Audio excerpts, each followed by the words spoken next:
total number of electrons greater than equal to 15 to 20। Heading पड़ गई है। तो इलेक्ट्रॉनिक कॉन्फ़िगरेशन का रूल देख लीजिए। क्या देख लीजिए, रूल क्या होगा, पहले क्या भरेगा, सिग्मा 1s2, फिर सिग्मा स्टार 1s2, फिर sigma 2s2, sigma star 2s2, फिर क्या भरेगा, सिग्मा 2pz, सिग्मा 2pz, फिर भरेगा pi 2px is equal to pi 2py, फिर भरेगा pi star 2px is equal to pi star 2py। Last में क्या भरेगा, सिग्मा स्टार 2pz। ये क्रम सबको याद हो गया है। सिर्फ एक ही चीज का याद रखना था, ये जाएगा 14 वाले में यहाँ, और 15 शुरू होगा तो जाएगा आगे। ठीक, तब चलिए एग्जाम्पल करें, ठीक ना। एग्जाम्पल करें O2 का। किसका एग्जाम्पल है, O2 का। ऑक्सीजन में 8 गुना 16, ठीक, यानी इलेक्ट्रॉन्स की संख्या होगी यहाँ 16। अब हम भरना शुरू करें, ठीक ना। तो भरेंगे sigma 1s2, sigma star 1s2, फिर sigma 2s2, sigma star 2s2, फिर भरेगा सिग्मा 2pz में 2 इलेक्ट्रॉन, फिर भरेंगे pi 2px is equal to pi 2py। अब गिन लीजिए, 8 यहाँ तक हो गए, ठीक, ये हो गया 10, बचे कितने मेरे पास, 6 बचे ना, 2 2 4 2 6 2 8 2 10, इसमें 2 12, इसमें 2 14। अब किसका नंबर आया, pi star 2px is equal to pi star 2py। इलेक्ट्रॉनों की संख्या मेरे पास 2 बची है, अब दोनों इक्वल एनर्जी लेवल पर हैं, इसलिए एक इलेक्ट्रॉन इसमें और एक इलेक्ट्रॉन इसमें। हमें निकालना होता है बेटा पहले बॉन्ड ऑर्डर। क्या निकालेंगे, बॉन्ड ऑर्डर। फार्मूला क्या था, number of electrons in bonding molecular orbital minus number of electrons in anti bonding molecular orbital divided by 2। देखिए 2 बॉन्डिंग के यहाँ 2 यहाँ 4 4 2 6 2 8 2 10, तो ये हो गया 10 माइनस एंटी बॉन्डिंग करेंगे 2 2 4 1 5 1 6 बटे 2, यानी हो गया 4 बटे 2। तो बॉन्ड ऑर्डर आ गया O2 का 2, यानी ऑक्सीजन ऑक्सीजन के बीच जो बॉन्डिंग हुई होगी वो डबल बॉन्डिंग है। ठीक, क्लियर।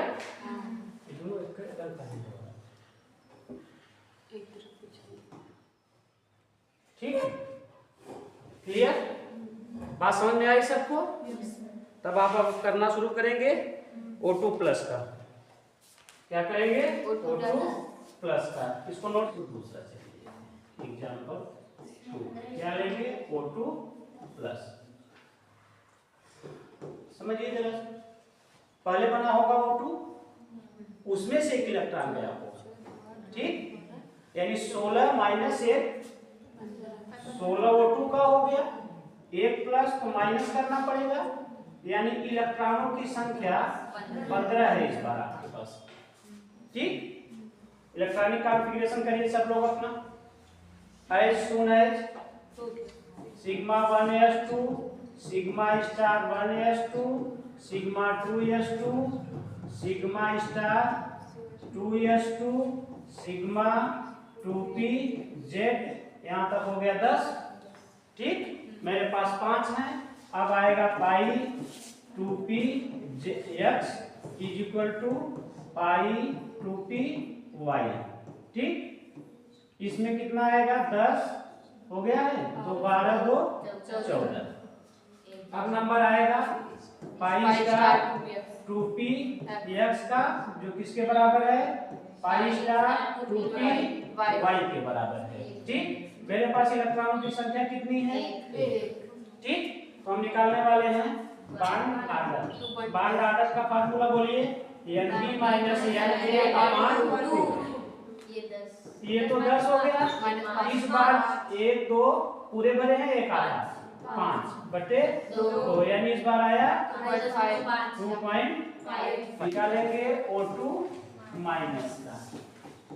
इलेक्ट्रॉनों की संख्या इस बार 17। कितनी इलेक्ट्रॉन हो जाएंगे? 16 प्लस 1 यानी 17 इलेक्ट्रॉन। ठीक, चलिए शुरू करिए। Sigma 1s2 sigma star 1s2 sigma 2s2 sigma star 2s2, फिर आएगा सिग्मा 2pz। हो गया यहाँ तक? कितना हुआ? 10। मेरे पास इलेक्ट्रॉनों की संख्या बचती है 7। आएगा pi 2px is equal to pi 2py। 10 2 12 2 14। फिर नंबर किसका आया? नंबर आया पाई स्टार 2px का, जो बराबर होता है पाई स्टार 2py। ठीक, 2 4 6 8 10 12 14 14 2 16 1 17। ठीक, अगला हमारा जो सिग्मा स्टार 2pz है उसमें कुछ है नहीं, तो निकालेंगे क्या बेटा? Bond order. क्या निकालेंगे? Bond order. तो गिनिए, 2 यहाँ 2 2 4 2 6 2 8 2 10 10 माइनस 2 यहाँ 2 4 2 6 1 7 बटे 2, यानी आ गया 3 बटे 2 यानी 1.5। अब हम बॉन्ड आर्डर यही लिख देते हैं शॉर्टकट में। बॉन्ड आर्डर O2 का आया था 2, O2 प्लस का आया 2.5 और O2 माइनस का आया 1.5। ठीक, अगर हम O2 डबल माइनस करते हैं तो एक इलेक्ट्रॉन और घटेगा कि बढ़ेगा? बढ़ेगा। माइनस करने में तो इलेक्ट्रॉन एक्स्ट्रा आया है, तो संख्या हो जाएगी 18। कितनी हो जाएगी? 18। वो भी करके देख लीजिए। O2 double. ठीक, इलेक्ट्रॉनों की संख्या 18। ये हम भरते थे KK और L। ठीक, ये हो गया 8। ठीक, अब आएगा सिग्मा 2pz 8 2 10, फिर आएगा pi 2px is equal to pi 2py 10 2 12 2 14, फिर आएगा pi star 2px is equal to pi star 2py। 14 हो गया?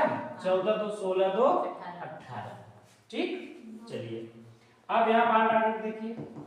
बॉन्ड आर्डर क्या हो जाएगा? 10 माइनस 8 बटे 2 यानी 2 बटे 2 यानी बॉन्ड आर्डर 1 आ गया, यानी O2 का बॉन्ड आर्डर आ गया 1.0। इसी के साथ हम अब एक चीज और पढ़ रहे थे बेटा, मैग्नेटिक प्रॉपर्टी ना। कौन डायामैग्नेटिक होगा, कौन पैरामैग्नेटिक होगा। ठीक, इसमें अनपेयर्ड इलेक्ट्रॉन है नहीं, तो इसका नेचर कैसा होगा? मैग्नेटिक प्रॉपर्टी में क्या होगा? डायामैग्नेटिक होगा।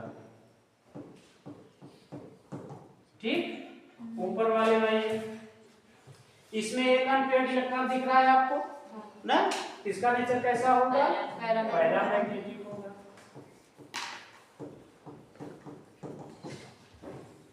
इसी तरह से ऊपर वाले में आप दोनों देखकर लिखेंगे। ठीक, यहां तक क्लियर? फार्मूला मैंने सिखाया था कि स्टेबिलिटी जो होती है directly proportional to bond order के, यही सिखाया था ना? यही सिखाया था? अच्छा, और बॉन्ड लेंथ इनवर्सली प्रोपोर्शनल होती थी बॉन्ड आर्डर के। ठीक, बात समझ में आई? जो बॉन्ड लेंथ होती थी वो प्रोपोर्शनल होती थी 1/बॉन्ड आर्डर के। ठीक, अब वो क्वेश्चन कैसे करेगा ना, क्वेश्चन का तरीका सीखिए। क्वेश्चन कैसे देगा आपको, फाइंड ज्ञात करिए bond order comma bond length stability of the given molecule ions. Molecule दे सकता है, आयंस दे सकता है, वो विकल्प देगा आपको। ठीक, क्या देगा? कहेगा O2 है पहला विकल्प, दूसरे में है O2 माइनस है, तीसरे में देगा O2 प्लस और चौथा कहेगा O2 डबल माइनस। क्रम आगे पीछे से किया है, घुमाएगा आपको। हो सकता है O2 पहले ना दे, O2 डबल माइनस पहले दे। ठीक, ये O2 वाले से खूब क्वेश्चन पूछता है। ये आपको हर हालत में इंट्रेंस में किसी इंट्रेंस बैठेंगे जिसमें केमिस्ट्री होगा तो जरूर मिल जाएगा। अब आप समझिए, हम स्टेबिलिटी पहले निकालें। क्या निकालें? स्टेबिलिटी। बॉन्ड ऑर्डर तो सबका निकाल ही चुके हैं, तो ये आंसर आ जाएगा पहला। आ गया ना? बॉन्ड ऑर्डर, बॉन्ड ऑर्डर सबका निकल गया। Stability directly proportional to bond order, तो जिसका बॉन्ड ऑर्डर सबसे बड़ा वो क्या होगा? सबसे ज्यादा स्टेबल होगा। तो बॉन्ड ऑर्डर देखिए सबसे बड़ा किसका है? O2 प्लस का। तो क्या निकाल रहे हैं हम? बॉन्ड लेंथ नहीं स्टेबिलिटी, स्टेबिलिटी निकाल रहे हैं। क्या निकाल रहे हैं? स्टेबिलिटी। स्टेबिलिटी में देखिए O2 प्लस, इसके बाद O2 आया, इसके बाद आया O2 माइनस आया, इसके बाद आया O2 डबल माइनस। एक आंसर यहां से कर देंगे आप। ठीक,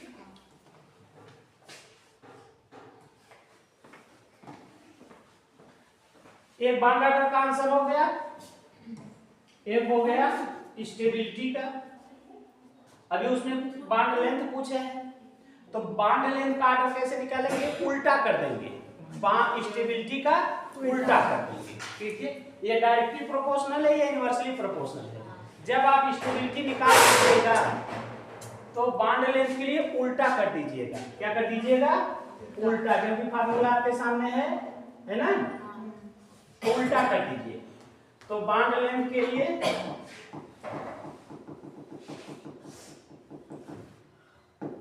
बॉन्ड लेंथ के उल्टा करिए। O2 double minus greater than O2 minus greater than O2 greater than O2 plus. ठीक, मैग्नेटिक प्रॉपर्टी, अगला विकल्प क्या पूछ सकता है? Magnetic property. क्या पूछ सकता है? Magnetic property. तो मैग्नेटिक प्रॉपर्टी कहां से निकालेंगे बेटा? मैग्नेटिक प्रॉपर्टीज में सबको लिख लेंगे। ठीक ना, O2 को लिख लिया, O2 प्लस को लिख लिया, O2 माइनस को लिख लिया और O2 डबल माइनस को लिख लिया, एरो कर लिया। ठीक, इसका तो आपने देखा था डायामैग्नेटिक है। कैसा है? डायामैग्नेटिक है। ये कहां से आप जान पाते हैं? ये कैसा था? पैरामैग्नेटिक था।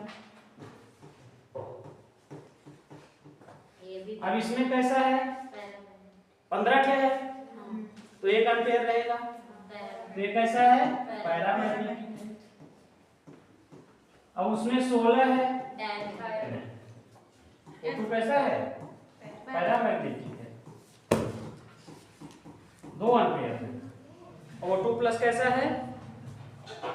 O2 प्लस पैरामैग्नेटिक है, O2 माइनस पैरामैग्नेटिक है, O2 डबल माइनस डायामैग्नेटिक है, क्योंकि उसमें एम्पीयर इलेक्ट्रॉन नहीं है। ठीक, आपको क्वेश्चन का तरीका घुमा सकता है बेटा ना, वो तरीका देखिए। वही पूछ रहा है क्या? Find bond order, bond length, stability of. इसको डिलीट करो, क्वेश्चन वही है। फाइंड, थोड़ा सा घुमाएगा, bond order, bond length and stability of को देगा पहला KO2, दूसरा देगा Na2O2 और तीसरा देगा O2। अब आप ध्यान दीजिए, प्रश्न थोड़ा सा घुमा के है, मतलब क्लियर फिगर आपके सामने नहीं है कि वास्तव में क्लियर फिगर है क्या, कि हम K का निकालें, इसमें Na का निकालें ना, तो हमें इसको डिसोसिएट करना पड़ेगा। K प्लस और O2 देखिए टूट रहा है ना, इसको तोड़िए। Na प्लस है कितना, 2, तो 2 प्लस 4, इसका मतलब O2 पर 2 माइनस, वो थोड़ा सा घुमाया क्वेश्चन के, इसमें तो कोई दिक्कत नहीं, ये तो अपनी जगह सही है। ठीक, अब चलिए O2 माइनस यानी 17 इलेक्ट्रॉन, 8 दूना 16 17, अब इसमें 18 इलेक्ट्रॉन, अब इसमें 16 इलेक्ट्रॉन। अब हम उस फार्मूले का उपयोग करेंगे, 14 पर 3, 15 पर 2.5, 16 पर 2, 17 पर 1.5, 18 पर 1.5। देखिए इंट्रेंस में आप ऐसा पूरा ग्राफ बनाने की कोशिश मत करिएगा, सीधे इस फार्मूले का उपयोग करिएगा, क्योंकि वहां समय बहुत कम लगता है। अगर आपके बोर्ड में सेक्शन ए में क्वेश्चन है, ठीक, ये सब पूछा हुआ है, तब मत इलेक्ट्रॉनिक कॉन्फ़िगरेशन करिए। जब आपको मैग्नेटिक प्रॉपर्टी पूछेगा तब इलेक्ट्रॉनिक कॉन्फ़िगरेशन करना पड़ेगा। क्योंकि बार डाटा मेरा निकल जाएगा यहीं से, बार डाटा इसका कितना हो जाएगा बेटा, 17 है तो 1.5, इसका 1.0 और इसका 2.0, तो हमें मिल जाएगा क्या, स्टेबिलिटी। एक तो आंसर मिल गया बार डाटा का, ठीक, तो तुरंत हम क्या लिखते हैं, स्टेबिलिटी। स्टेबिलिटी लिख देंगे तो बार मिले तो उसके नीचे लिखना होता है, क्यों, उल्टा करना ही है ना, तो हम लिखते हैं स्टेबिलिटी। क्या लिखते हैं, स्टेबिलिटी लिखते हैं। स्टेबिलिटी कैसे लिखा जाता है बेटा, सबसे पहले जो सबसे बड़ा होगा तो O2 यानी 3 नंबर का O2 बड़ा है किससे, 1 नंबर के KO2 से, अब यह बड़ा है किससे, 2 नंबर के Na2O2 से। ठीक हो गया, यहाँ तक 2 आंसर मिले। अब तीसरा क्या है बेटा, बॉन्ड लेंथ। तीसरा क्या है, बॉन्ड लेंथ। तो बॉन्ड लेंथ का जो ऑर्डर होगा उल्टा करना होता है ना, तो दूसरा पहले आ जाएगा, यानी Na2O2, फिर कौन आएगा, पहला आएगा KO2 आएगा, फिर आएगा तीसरा O2। 3 आंसर हो गए। अब अगर कहीं उसने मैग्नेटिक प्रॉपर्टी पूछा है, कितना पूछा है, मैग्नेटिक प्रॉपर्टी, क्या करेंगे बेटा, तुरंत इलेक्ट्रॉनिक कॉन्फ़िगरेशन कर देंगे। ठीक हो जाएगा। आपको होमवर्क दिया जा रहा है N2 N2 minus NO NO plus.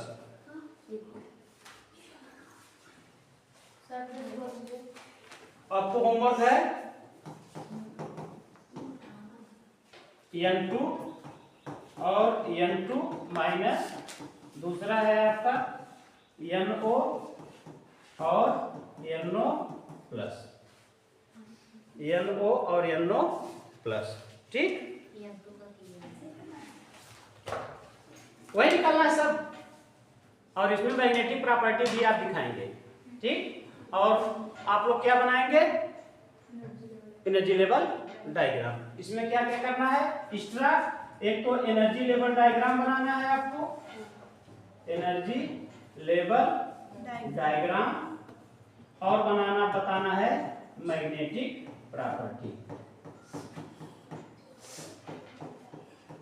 ठीक, डाइपोल मोमेंट, डाइपोल मोमेंट, इसको रिप्रेजेंट किया जाता है म्यू से, रिप्रेजेंट किया जाता है म्यू से। ठीक, आयनिक कैरेक्टर ज्ञात करने के लिए किसी भी कोवैलेंट कंपाउंड में हमें डाइपोल मोमेंट जानना होता है। डाइपोल मोमेंट एक वेक्टर क्वांटिटी है। क्या है, वेक्टर क्वांटिटी है। सदिश, आप लोग कहते हैं क्या बेटा, सदिश, ऐसी राशियां जिनके लिए परिमाण और दिशा की दोनों की आवश्यकता हो उनको कहते हैं हम सदिश। इंग्लिश में उसको वेक्टर क्वांटिटी कहते हैं। लिख ले एक लाइन तक। To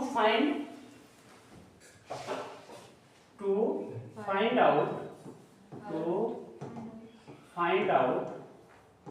the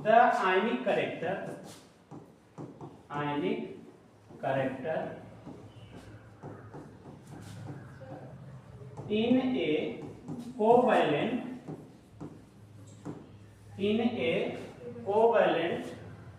compound,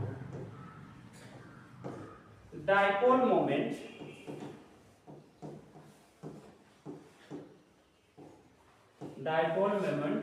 is required, इसकी आवश्यकता पड़ती है। इट इज कैसी होती है बेटा? It is a vector quantity and represented by mu। इसको दिखाया जाता है। चलिए 3 एग्जांपल से आपको हम सिखाते हैं ना।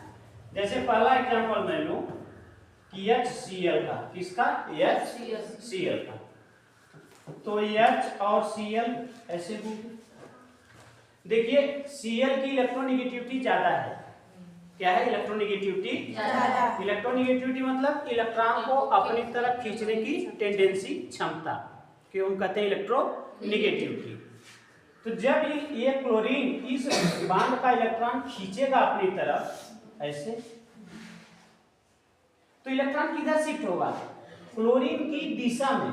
देखिए दिशा की आवश्यकता पड़ी ना, क्लोरीन की दिशा में। इस पर स्लाइटली क्या आ जाएगा बेटा? नेगेटिव चार्ज, और इस पर स्लाइटली पॉजिटिव चार्ज। अब ये देखिए 2 पोल के रूप में निर्धारित हुए। किसमें? 2 पोल, एक पर प्लस एक पर माइनस। दूसरा एग्जांपल देखिए, जैसे मैं H2 कहूं, क्या कहूं? तो H और H दोनों एक जैसे हैं। दोनों अगर इलेक्ट्रॉन को खींचेंगे तो सेम ताकत से खींचेंगे, तो इलेक्ट्रॉन की पोजीशन जहां है वही रह जाएगी नहीं। यानी यहाँ नेट जो डिस्प्लेसमेंट है वो क्या है? 0 है। यानी यहाँ पर डाइपोल मोमेंट नहीं। जैसे तीसरा एग्जांपल देखिए, HF देखिए, क्या देखिए? HF। तो H और F के बीच बॉन्डिंग हुई है। फ्लोरीन की इलेक्ट्रोनेगेटिविटी हाइड्रोजन से ज्यादा है, तो फ्लोरीन इलेक्ट्रॉन को किधर खींचा होगा? अपनी तरफ खींचा होगा ना। तो फ्लोरीन पर डेल माइनस, इस पर डेल प्लस। बात समझ आ रही है ना अच्छे से? यानी हम ये कहे बेटा कि इलेक्ट्रोनेगेटिविटी का डिफरेंस होगा तो डाइपोल मिलेगा आपको। पहले तो हम डाइपोल समझा रहे हैं ना, कि डाइपोल डेवलप कब होगा, कैसे होगा। इसमें देखिए इलेक्ट्रोनेगेटिविटी का डिफरेंस है, इसमें इलेक्ट्रोनेगेटिविटी का डिफरेंस है। हाइड्रोजन और फ्लोरीन की इलेक्ट्रोनेगेटिविटी डिफरेंट है, हाइड्रोजन और क्लोरीन की इलेक्ट्रोनेगेटिविटी डिफरेंस है। लेकिन यहाँ देखा जाए इस केस में तो दोनों एक जैसे हैं, इसलिए यहाँ हमको डाइपोल नहीं है। एक एग्जांपल और देखते हैं, नोट करा हो गया? चलो एक एग्जांपल हम देखें कि BF3 का केस देखें। किसका केस देखें? BF3 का। B बोरान, एक इधर एक इधर एक इधर, ये लगे हुए हैं फ्लोरीन। क्या लगे हुए हैं? फ्लोरीन। होना क्या चाहिए था कि ये इधर खींचेगा, ये इधर खींचेगा, ये इधर खींचेगा, खींचेगा ना। तो डाइपोल होगा कि नहीं? क्यों? क्योंकि हमारे हिसाब से तो इलेक्ट्रोनेगेटिव डिफरेंस है। इसके बीच में डिफर है, इसके बीच में डिफर है, इसके बीच में डिफर है ना। लेकिन ये जो मॉलिक्यूल है नॉन पोलर है। क्या है?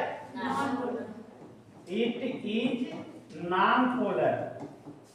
ये एक्सपेरिमेंटली देखा गया कि ये नॉन पोलर है, इसमें पोल का निर्माण नहीं। पोल मतलब एक पर प्लस दूसरे पर माइनस, तभी तो पोल बनेगा। दो पोल बनेगा तो डाई नाम रखा जाता है। क्या नाम रखा जाता है? डाई रखा जाता है। तो ये मॉलिक्यूल तो कैसा मिला हमको? Non polar. यानी पीछे की जो कहानी हम पढ़ के आ रहे हैं वो थोड़ा सा डीपर है। अब हम पढ़ेंगे क्या, डाइपोल मोमेंट। अभी तक तो हम डाइपोल के पीछे भाग रहे थे कि पोलर है कि नॉन पोलर ना। पोलर है तब होगा जब डाइपोल डेवलप होगा, तो हम कहेंगे पोलर है। लेकिन इस मालिक्यूल में तो एक पर प्लस एक पर माइनस आना चाहिए था, लेकिन ऐसा हुआ नहीं।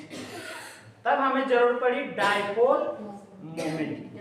ठीक, तब हमें किसकी आवश्यकता पड़ी, डाइपोल मोमेंट की।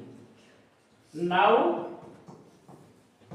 दिस प्रॉब्लम या this situation, this problem is handle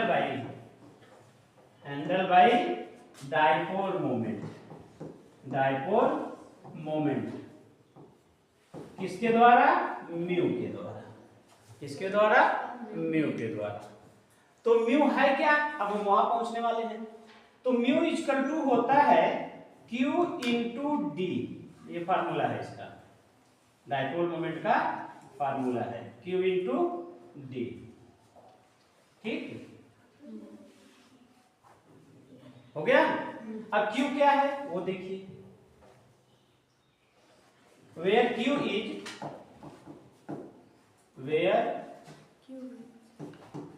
is equal to charge on the any atom, किसी एक पर, कहा, चाहे वो प्लस वाले का चाहे माइनस वाले, चार्ज ऑन एनी एटम।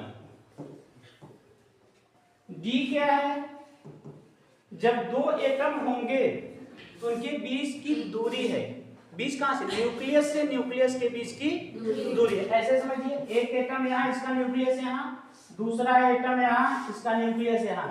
तो यह जो डिस्टेंस है न्यूक्लियस के बीच, ये हमारा है डी।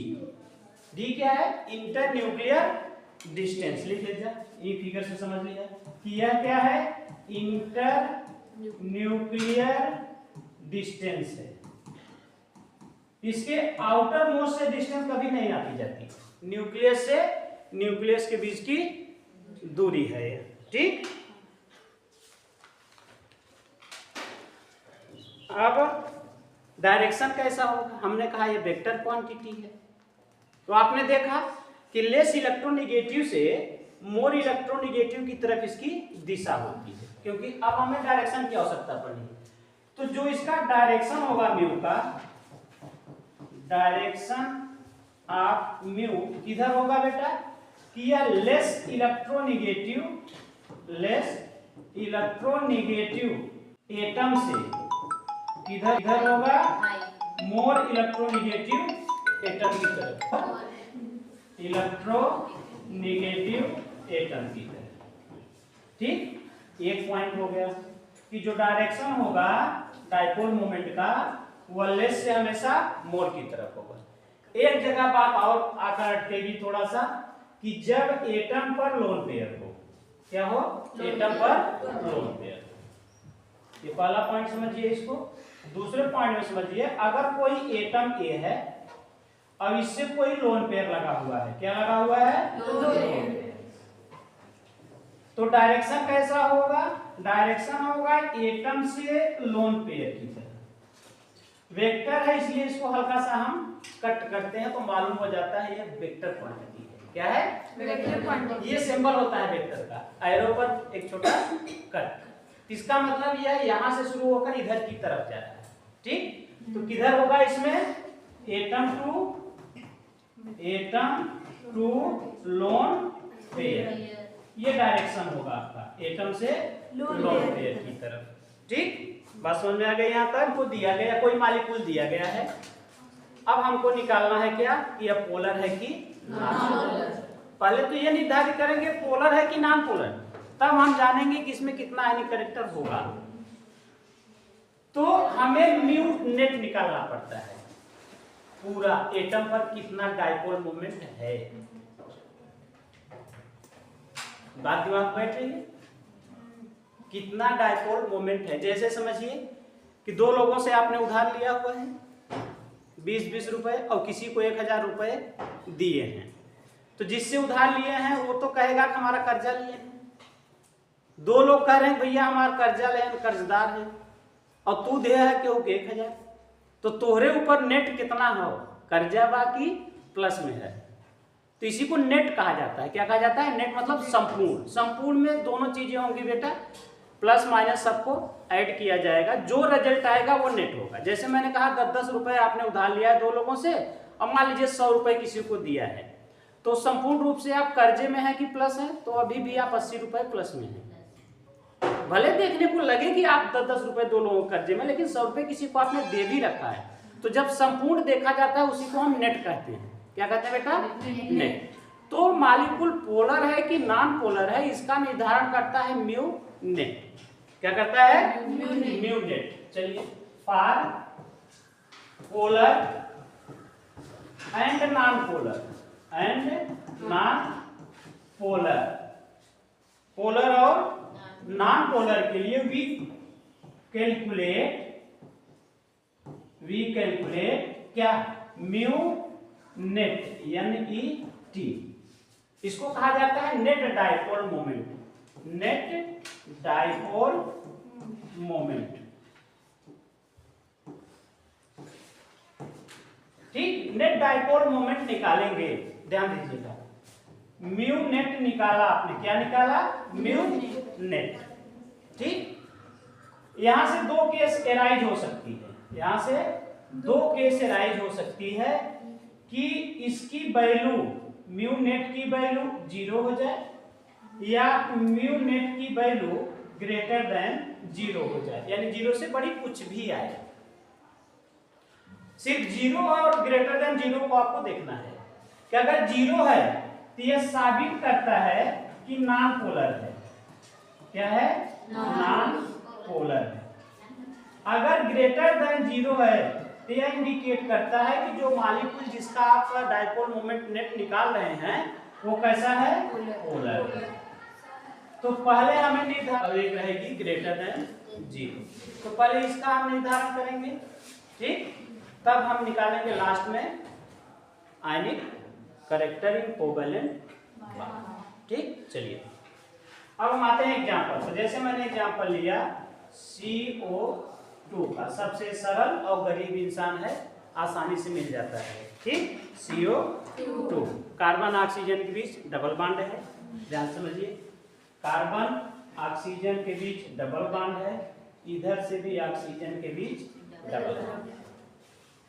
अब हम पहले देखते हैं कौन ज्यादा इलेक्ट्रोनेगेटिव है। एक पेयर इधर बनाते हैं, कार्बन ऑक्सीजन में समझते हैं। ठीक, तो ऑक्सीजन ज्यादा इलेक्ट्रोनेगेटिव है। फिर इस कार्बन और इस ऑक्सीजन में समझते हैं, तो ऑक्सीजन ज्यादा इलेक्ट्रोनेगेटिव। इसका मतलब हुआ कि यह खींच रहा होगा इधर, तो डायरेक्शन कैसा होगा बेटा? कार्बन टू ऑक्सीजन होगा, इस वाले पेयर का कार्बन टू ऑक्सीजन, क्योंकि ऑक्सीजन क्या है? मोर इलेक्ट्रोनेगेटिव है, तो डायरेक्शन कैसा होता है? लेस इलेक्ट्रोनेगेटिव से मोर इलेक्ट्रोनेगेटिव। अब इस दिशा में आइए, इधर कार्बन ऑक्सीजन में देखेंगे तो ऑक्सीजन ज्यादा इलेक्ट्रोनेगेटिव है, तो डायरेक्शन कैसा होगा? अब समझिए, कार्बन बीच में खड़ा है, दो लोग बगल से खींच रहे हैं और बराबर ताकत से खींच रहे हैं, क्योंकि एटम कैसे हैं? सेम एटम है, तो जितनी ताकत से इलेक्ट्रोनेगेटिविटी यानी इलेक्ट्रॉन को ये खींच रहा होगा, सेम ताकत से ये भी खींच रहा होगा, तो इसमें कोई डिस्टर्बेंस आएगा नहीं, यथास्थिति पड़ा रहेगा। जब दो तरफ से समान फोर्स लगेंगे, इक्वल एंड अपोजिट, तो नेट क्या होगा? 0 होगा। जैसे समझिए, उदाहरण सिखा रहा हूं, मान लीजिए 0 लाइन क्या है? 0। यहाँ पर हमने खींचा नंबर 1, नंबर 2, इधर जाऊंगा बेटा तो -1 और -2। ठीक, यहाँ की जो वैल्यू है क्या है? -2, यहाँ की अगर दोनों को जोड़े तो क्या होगा? 0 होगा ना।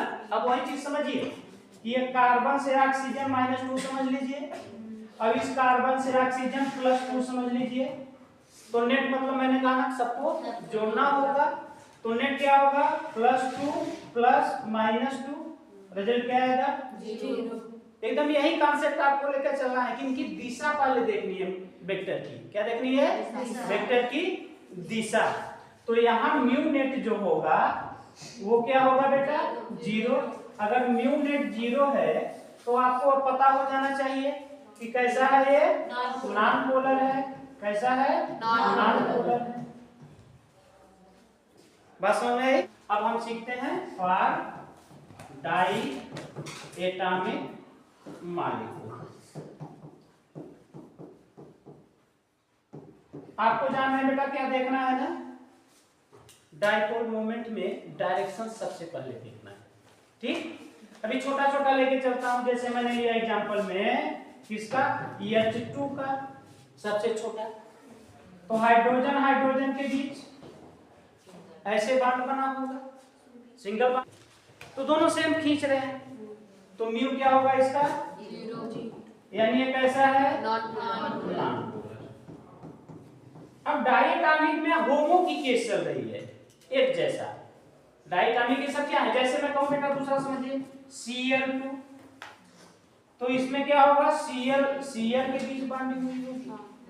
ठीक, दोनों सेम इलेक्ट्रोनेगेटिविटी के हैं, कैसे हैं, तो इसका म्यू क्या होगा, 0। यानी ये भी कैसा है आपका, Non-polar। बात ये समझिए कि ये होमो की केस है। होमो मतलब जब दोनों एटम एक जैसे।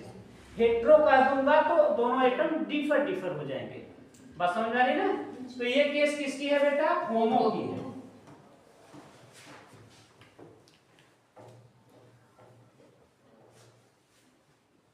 ये लिख दे रहा हूं, ये केस किसकी है, होमो।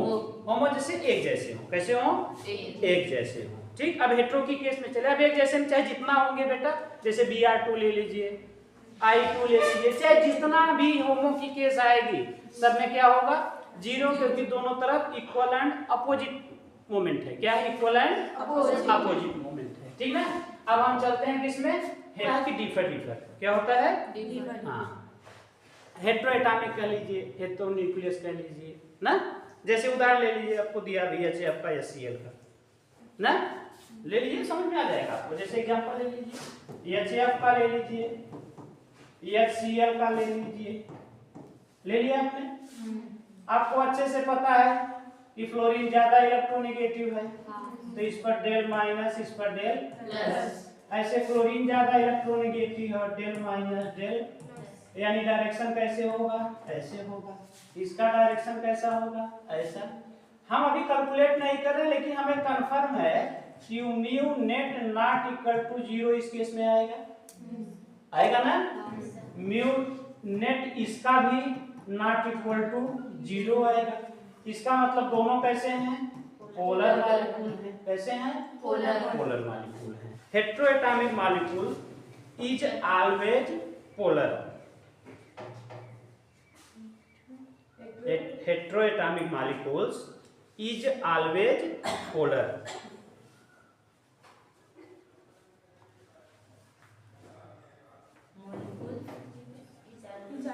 Always polar. ठीक, अब इसे हमने ये दिखाया, ध्यान समझिए। ये हो गया फ्लोरीन का, ये हो गया क्लोरीन का। ऐसे मान लीजिए हम दें आपको फ्लोरीन, क्लोरीन, ब्रोमीन और आयोडीन, चारों कैसे बेटा, हाइड्रोजन फैमिली से हैं। तो प्रश्न इसमें से बन जाएगा एक तो ना, एक प्रश्न बन सकता है इसमें, क्योंकि हाइड्रोजन फैमिली है। तो क्वेश्चन बनेगा which is more stable, question लिखिए, which is more stable in HF,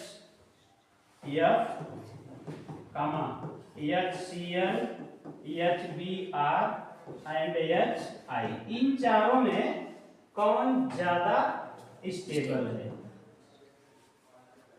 ठीक, अब इसका आंसर पढ़िए। फार्मूला जो म्यू था वो मेरा था Q इंटू D। Q क्या था बेटा, चार्ज, और D थी दूरी। अब ध्यान से समझिए, सब पर माइनस एक ही चार्ज आएगा, चाहे वो फ्लोरीन हो, चाहे क्लोरीन हो, चाहे ब्रोमीन हो, चाहे आयोडीन ना। ठीक, अब क्या फैक्टर बचता है मेरे पास, साइज बचती है ना। फ्लोरीन कैसा है, छोटा सा, क्लोरीन उससे बड़ा, ब्रोमीन उससे बड़ा, आयोडीन उससे बड़ा। चार्ज अगर हम छोड़ते हैं तो आयोडीन सबसे बड़ा है। अगर हम चार्ज के अकॉर्डिंग पढ़ते हैं, according to charge and size, तो चार्ज वाली केस तो कैंसिल हो जाएगी, साइज वाली केस बचेगी ना, साइज वाली केस बचेगी। इसका मतलब होगा ये जो HI है वो ग्रेटर देन होगा HBr से, ग्रेटर देन HCl से, ग्रेटर देन HF से। ये अकॉर्डिंग टू चार्ज आंसर आ रहा है। और साइज, चार्ज और साइज के अनुसार अगर हम अध्ययन करेंगे तो चूंकि आयोडीन क्या है, सबसे बड़ा है ना, आयोडीन सबसे बड़ा है। ठीक है, चलो भैया, क्या यह सही है? क्या ये सही है? कैसे, जरा सा देखिए। आयोडीन की साइज बड़ी है, आयोडीन की साइज बड़ी है, तो आयोडीन और H के बीच की जो इंटर न्यूक्लियर डिस्टेंस है वो सबसे ज्यादा होगी। इसको मिटाओ, देखिए जरा सा, देखिए, समझिए कि आयोडीन की साइज इतनी बड़ी है, H इतना छोटा सा है। ठीक, तो यह डिस्टेंस कितनी बनेगी? ठीक, फिर आइए, ब्रोमीन की साइज थोड़ी छोटी होगी, क्लोरीन की साइज और छोटी होगी, आयोडीन की साइज और छोटी होगी। ठीक, यानी जो इंटरन्यूक्लियर डिस्टेंस आएगी D1, ये किसके लिए है? ब्रोमीन के लिए, या क्लोरीन के लिए है? क्लोरीन के लिए, या आयोडीन के लिए। ठीक, आयोडीन की ज्यादा डी आएगी। फार्मूले को ध्यान से देखिएगा, mu equal to Q into D, charge के अनुसार तो फेल हो गया मामला, क्योंकि सब पर एक ऐसे चार्ज है। अब हम जाते हैं डिस्टेंस के अनुसार, तो जो बड़ा होगा साइज में उसके न्यूक्लियस से हम सटा ही देते हो ना, समझिए हम हाइड्रोजन को सटा ही देते हैं एकदम। ये हाइड्रोजन मेरा है और ये आयोडीन है, तब भी आयोडीन की साइज बड़ी है, हाइड्रोजन तो फिक्स होगा सब में, तो यह डिस्टेंस बनेगी। इससे भी हाइड्रोजन सटा दें, क्योंकि इसकी साइज छोटी है तो इतने दूरी में मिल जाएगा, ये और छोटा है, या और छोटा है। तो डिस्टेंस के अनुसार साइज, साइज से क्या मिलेगा? Internuclear distance. डिस्टेंस के अनुसार आयोडीन सबसे बड़ा, ब्रोमीन उससे छोटा, फिर क्लोरीन उससे छोटा, सबसे छोटा आयोडीन। ये क्रम हमको मिला। लेकिन जानिए, चार्ज हमेशा डोमिनेट होता है किस पर? डिस्टेंस पर। चार्ज दबा देता है उस प्रभाव को जो डिस्टेंस से हम लिखते हैं। मतलब समझिए, चार्ज, नोट करके लिखिएगा, चार्ज डोमिनेट ओवर डिस्टेंस, यानी डिस्टेंस से काम नहीं बनेगा। ये नोट होगा आपका। जब कभी मैटर फंसेगा, चार्ज एक जैसा है तो डिस्टेंस पर जाए कि जो है उस पे, तो हमेशा किस पे जाइएगा? चार्ज पर। क्यों? कि फ्लोरीन की साइज छोटी है, इसका मतलब ताकत से हाइड्रोजन के इलेक्ट्रॉन को खींचेगा तो ज्यादा जल्दी पोलराइज होगा। बात समझिए, हमें तो पोलराइजेशन देखना है, पोल बनाना है, तो जितने ज्यादा ताकत हो वो जल्दी पोल बने, यानी निगेटिव पोल पे जल्दी आए। आयोडीन की साइज बड़ी है, हाइड्रोजन के इलेक्ट्रॉन को धीमे धीमे खींचेगा। क्या करेगा? धीमे धीमे खींचेगा, तो उस पर चार्ज थोड़ा विलंब से आएगा। ठीक, तो हम हमेशा याद रखेंगे कि charge dominate over distance. Distance पर प्रभावशाली हो जाता है। क्या हो जाता है? प्रभावशाली, जैसे कहते हैं हावी हो जाना। क्या कहते हैं? हावी हो जाता है। तो चार्ज हावी हो जाता है किस पर? डिस्टेंस पर। अब वास्तविक आर्डर होगा, आर्डर क्या होगा? आर्डर होगा HF greater than HCl greater than HBr और ग्रेटर देन HI। ये आपका आंसर बनेगा। जो ऊपर आपने आर्डर लिखा था वो गलत हो गया। डिस्टेंस से कभी नहीं जाएंगे, आप जाएंगे किससे? चार्ज से। किसमें आते हैं? पॉलीएटॉमिक मॉलिक्यूल्स में। तीसरा टाइप हो जाएगा पॉलीएटॉमिक मॉलिक्यूल। पॉलीएटॉमिक मॉलिक्यूल्स में बहुत टाइप होते हैं, एक ही टाइप नहीं। पॉली मतलब जब दो से अधिक हो गए, दो से अधिक हो गए, तो उसमें अब टाइप पढ़ना पड़ेगा। तो इसमें टाइप फर्स्ट पढ़ते हैं हम, कि टाइप फर्स्ट में ए बी टू टाइप के हों। कैसे हों? ए बी टू टाइप के। यानी समझिए एक तो ए होगा, अब इससे दो बी वाले जुटे होंगे, इस तरह की संरचना होगी। जैसे एग्जांपल समझिए BeCl2, ये समझिए तो बी, तो बी कितना है? 2। अब इसकी संरचना में Be, एक Cl इधर, एक Cl इधर, ठीक। अब इलेक्ट्रोनेगेटिविटी देखिए, क्लोरीन की बेरिलियम से ज्यादा है तो डायरेक्शन किधर है? इसको ऐसे दिखाएंगे, अब इसको ऐसे। अब आप ध्यान दीजिए बीच से इक्वल एंड अपोजिट है, इक्वल एंड। अगर यहाँ Cl की जगह कोई दूसरा होता तब डिफर हो जाता, तब डिफर, क्योंकि दोनों एटम कैसे हैं? सेम है, ठीक। तो म्यू क्या होगा? 0। म्यू नेट इक्वल टू क्या हो जाएगा? 0, ठीक। अब इसमें हमेशा दो चीजों का ध्यान देंगे, Q इंटू डी का। Q इंटू दोनों पर सेम चार्ज, डिस्टेंस दोनों की बराबर, तो दोनों का जो म्यू आएगा वो एक जैसा है। जैसे मैं समझू इसका म्यू 1 आएगा, इसका म्यू 2 आएगा, तो चार्ज Cl पर -1, डिस्टेंस BE से जितना इस Cl का है उतना इस Cl का है, ठीक। बस फर्क होगा, एक प्लस होगा एक माइनस होगा। तो जो हम म्यू नेट करेंगे, म्यू नेट कैसे निकालते हैं बेटा? कि μ1 प्लस μ2, ठीक। ये सीधी दिशा में है, ये उल्टी दिशा में है, तो ये क्या हो जाएगा? माइनस हो जाएगा। दोनों आपस में बराबर है तो क्या हो जाएगा? बात समझ में आई? कैसे निकालते हैं म्यू नेट? इसका अलग निकलेगा डाइपोल मोमेंट, इसका अलग, फार्मूला वही लगेगा, mu equal to Q into D. दोनों पर एक माइनस चार्ज है, दोनों पर -1 चार्ज है, डिस्टेंस मान लिया x, तो μ1 भी आएगा -x और μ2 भी आएगा -x।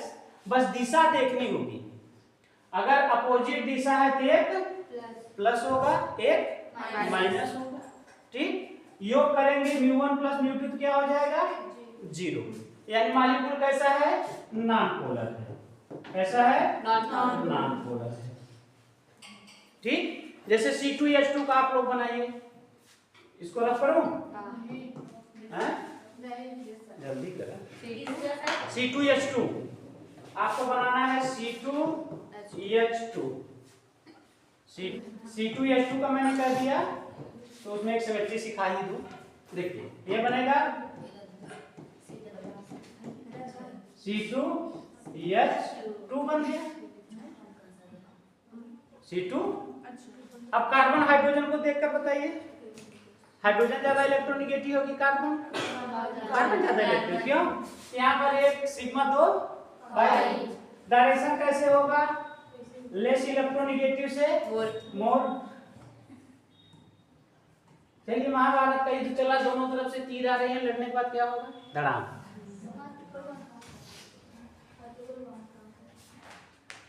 कहाँ से यार? घर से लेके आए। टाइम तो है भाई कि यार C2H2 तो कहाँ से आए? अगला 4 बार कार्बन आज हो गए करते हैं। एल्काइन है ये, क्या है?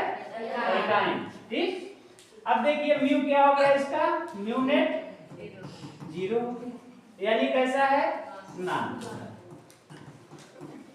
अब एक चीज समझिए अच्छे से, कि अगर पॉली एटॉमिक मॉलिक्यूल में सिमेट्री हो, क्या हो? सिमेट्री हो, और सराउंडिंग एटम सेम हो, दो चीज याद रखिए, सिमेट्री हो और सराउंडिंग एटम सेम हो, तो डाइपोल मोमेंट यानी म्यू नेट हमेशा 0 होगा। बस उस किसी एटम पर लोन पेयर उपस्थित न है। जैसे यहाँ लोन पेयर उपस्थित नहीं है, सिमेट्री है, समानता है। क्या है? समानता है। अगर क्रिस्टल में ऐसे रोटेट करूं तो क्या आएगी? सिमेट्री आएगी। क्या आएगी? सिमेट्री आएगी। सिमेट्री मतलब समझते हैं समानता, ठीक। जैसे दाहिना हाथ बाएं हाथ पर रखेंगे तो कहेंगे एक समान हाथ है, पता लगे कि छोट बड़ निकल गया तो क्या नहीं, दोनों हाथ एक हाथ छोटा एक हाथ, तो सिमेट्री नहीं हुई। सिमेट्री का मतलब ही होता है कि मॉलिक्यूल्स को चाहे हम एक्सिस के सापेक्ष रोटेट करें चाहे प्लेन के सापेक्ष काटें, कटा हुआ भाग एक दूसरे का मिरर इमेज हो। जैसे समझिए, अगर मैं इसको आधे पर ऐसे काट दूं चाकू से और उठाकर इसको ऐसे रख दूं एकदम ढक जाए, तो ये प्लेन ऑफ सिमेट्री है। क्या है? Plane of symmetry. काटे सिखा रहे ना कौन सा चीज, वही सब सिखा रहे, प्लेन से काटे ना, प्लेन ऑफ सिमेट्री है ये। और अगर इसमें एक्सिस पकड़ ले, एक्सिस को रोटेट करें, तब भी देखिए 90 पर मेरे सामने होगा, लेकिन 180 पर EH यहाँ आ जाए, EH तो कहा गया नोट्स लिखिए इसमें कि इफ नोट्स लिखिए, जितने नोट्स लिखाता हूं आप लोग हमेशा याद कर लीजिएगा। If in a polyatomic molecule symmetry and symmetry are present and नहीं सिमेट्री आर प्रेजेंट, क्या हो? सिमेट्री उपस्थित हो and surrounding atoms are same, then mu net is equal to 0 always, हमेशा होगा, always if there is no lone pair is present। अगर lone pair नहीं उपस्थित है और सिमेट्री है, सराउंडिंग एटम सेम है, जैसे BeCl2 में आपने देखा, C2H2 में आपने देखा कि हम घुमाएंगे तो एक Cl उधर वाला इधर आ जाएगा, इधर वाला हमें पता ही नहीं चलेगा कि Cl वही वाला है कि दूसरा। सिमेट्री मतलब होता ही है समांतर, आपको पता न चले कि ये वाला है कि ये वाला, जो पहले स्ट्रक्चर था वही है कि घुमाने के बाद आ रहा है वो है, एकदम लगे नहीं पहले वाला ही है, तो उसमें क्या है? सिमेट्री है। ठीक, बात समझ में आई कि नहीं आई? अच्छा, अगर लोन पेयर होगा तो ये केस नहीं काम करेगी। जैसे BeCl2 था, B पर अगर लोन पेयर हो जाता तब ये काम नहीं करेगा। क्यों नहीं करेगा? कि लोन पेयर का अलग मिजाज है, वो एटम से किधर जाता है, लोन पेयर की तरफ डायरेक्शन होता है उसका होता है ना। अभी सिखाऊंगा, आगे चलिए, अगले डालिए AB3 टाइप, AB3 टाइप वो जो BF3 फंसा था, जो BF3 मैंने कहा ना, चलिए उसका आता है। कौन सा आ गया? तीसरा टाइप है AB3 टाइप में। जैसे इसमें आपको मैंने दिखाया था BF3 था ना, BI3 है, BCl3 है, ये सब क्या है? AB3 टाइप के हैं। किसके हैं? BF3 हो गया, BI3 हो गया, BCl3 होगा। एक का उदाहरण लेकर सिखा रहा हूं ना। जैसे ये बोरान हो गया, एक इधर होगा, एक इधर होगा, एक इधर होगा। चलिए F वाला आपको शुरू में दिखा था वही दिखा दे रहा हूं। ठीक, हमेशा लेस से मोर की तरफ होगा, तो लेस इसमें देखूं तो डायरेक्शन कैसा होगा? ऐसा। इसमें देखो डायरेक्शन ऐसा होगा, लेकिन इसमें कैसा होगा? अब समझिए कि यहाँ आप हैं, यहाँ दो लोग नीचे खींच रहे हैं, एक लोग ऊपर खींच रहे हैं, तो बैलेंस होगा कि नहीं होगा? वही सोचना है आपको। देखिए अब सिखा रहा, ये वास्तविक संरचना इसकी ऐसी है, ये है आपका B, एक F ऐसे है, ठीक, एक F यहाँ है और एक F यहाँ, ठीक। ये एंगल जो है 30 डिग्री का है। कितने का है? 30, ठीक। और इधर वाला भी एंगल, यानी प्लेन से जो बोरेन फ्लोरीन लगी हुई है, ये प्लेन है। क्या है? प्लेन है। प्लेन के ऊपर है एक 90 डिग्री पर, एक प्लेन से इधर आ रहा है और एक प्लेन से इधर जा रहा है 30 डिग्री। समझिएगा जरा सा, ये 90 डिग्री सीधे ऊपर वाला फ्लोरीन है, नीचे वाले जो फ्लोरीन है ये बनेगा, इसका जो मोमेंट बनेगा म्यू कास 30 डिग्री बनेगा, इसका जो बनेगा म्यू कास 30 डिग्री बनेगा।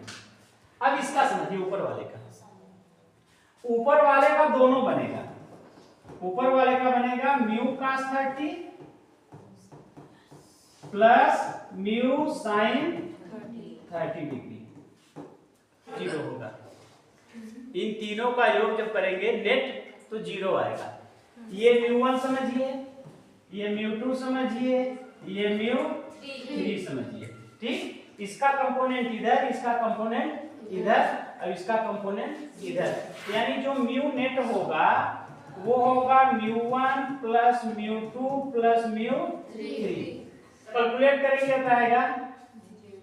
0। क्या आएगा? 0 आएगा। इस हिसाब से यह क्या हुआ? नॉन पोलर हुआ। इसका मतलब इस तरह से सभी हाँ, इसमें सिमेट्री भी उपलब्ध है, दिखा दे रहा हूं, इसमें सिमेट्री भी उपलब्ध है, सराउंडिंग एटम भी उपलब्ध है एक जैसे। सराउंडिंग एटम देखिए बोरान को, फ्लोरीन में सराउंडिंग एटम सेम हो गए। अब जरा सा पकड़िए, मैं इसको पकड़ के ऐसे घुमा दूं तो ये फ्लोरीन यहाँ, ये फ्लोरीन यहाँ, ये फ्लोरीन क्योंकि तीन ही भाग में बटा है। फिर पकड़ के घुमा दूं तो ये वाला फ्लोरीन यहाँ, ये वाला यहाँ है। आप अंतर कर पाएंगे? क्योंकि सराउंडिंग एटम सेम है। क्या है? सराउंडिंग एटम सेम है और सिमेट्री भी है, सिमेट्री भी है, इसलिए म्यू हमेशा क्या होगा? इसका 0 होगा, ठीक। अब SO3 का करते हैं, SO2 का करते हैं, 3 का नहीं, बस यही अंतिम करेंगे। आप लोगों को CO3 SO3 होमवर्क होगा, होमवर्क में होगा SO3, ये AB3 टाइप में हो गया ना, AB3 टाइप में।